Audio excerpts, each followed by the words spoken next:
Alright, what is going on, guys? Welcome to another video of Photoshop. I'm going to show you how to do a cool little starburst effect like you see on the screen right now. It's a little different than you see on other people's starburst effects and stuff, but I was kind of playing around with the little settings and stuff, but I got this cool little outcome.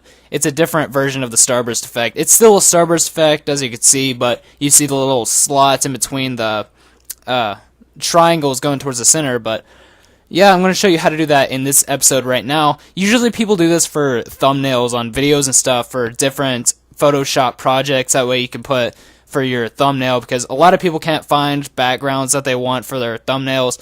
And this is usually just a little backup. That way you can put all your content and stuff that you want in your thumbnail. That way you don't have to worry about your background. So first what you want to do is go ahead and open up a new project. I recommend copying down all this stuff. I'm just going to type Starburst effect for the sake of the video. And what you're going to do is go ahead and do custom. You don't have to, but for the sake of the accuracy that you're going to get from my same video, I recommend doing all the settings I have. So go ahead and hit custom. Copy down all this stuff, what I have, do 2120. But be sure that pixels is copied down, because if you type in 2120 in a different measurement, then it will definitely turn out differently. So I do recommend putting it on pixels. So after you copy all this stuff down, go ahead and hit OK. And that should open up a little surface that you can work on for now and stuff. So what you want to do is go down here to this top little layer. This is your primary color, this is your secondary color. These are what you want to change to affect your gradient tool. So go ahead and hit this top one. Be sure you hit the top one. I don't think it matters which order you do this in, but I usually do top then bottom.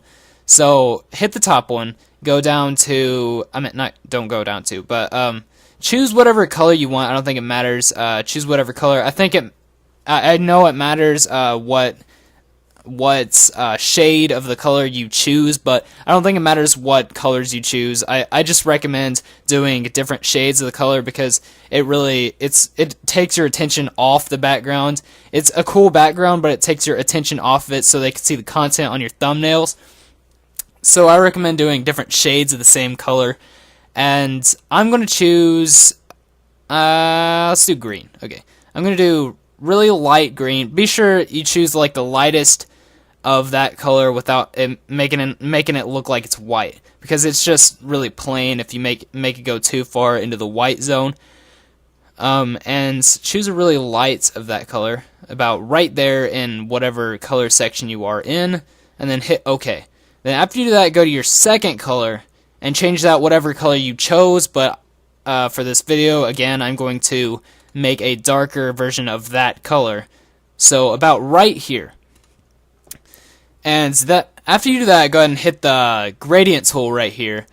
If it's in any of these if it's in any of these in your Photoshop right now, I'll go ahead and change it to gradient tool. Click that button and go up here and hit this drop down bar, and there should be a whole list of this. So what you want to do is choose the one that has the light color and the dark color in the same square, not any of these random colors, or not these.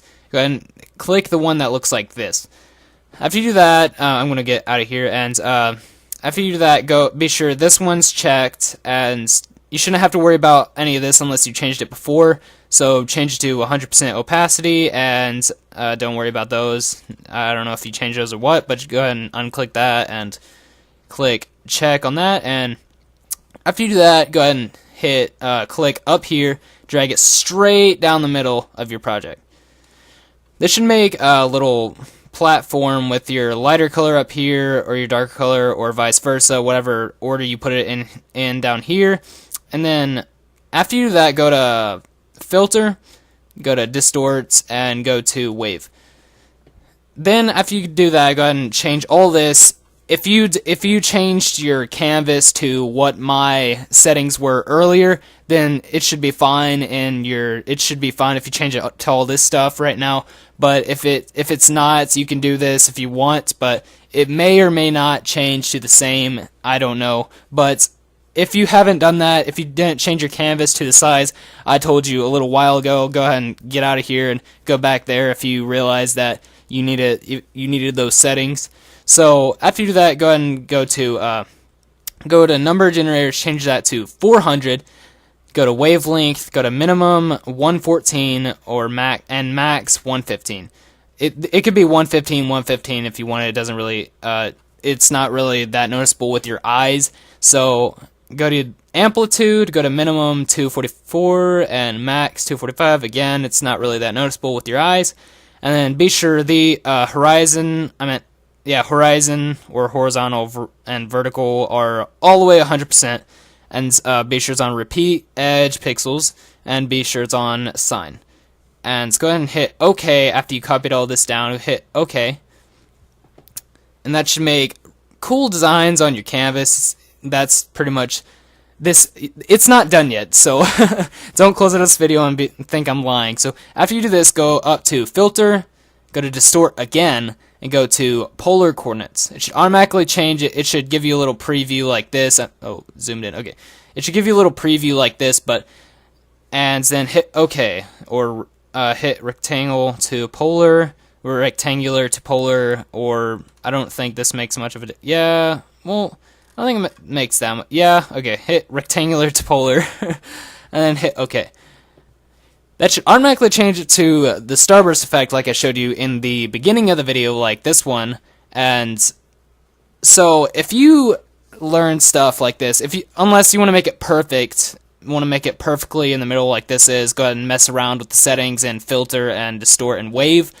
But if you like this video, go ahead and hit that thumbs up down below, and be sure to hit that subscribe button also. It really helps me out a lot, and I'll see you in the next video. Bye-bye.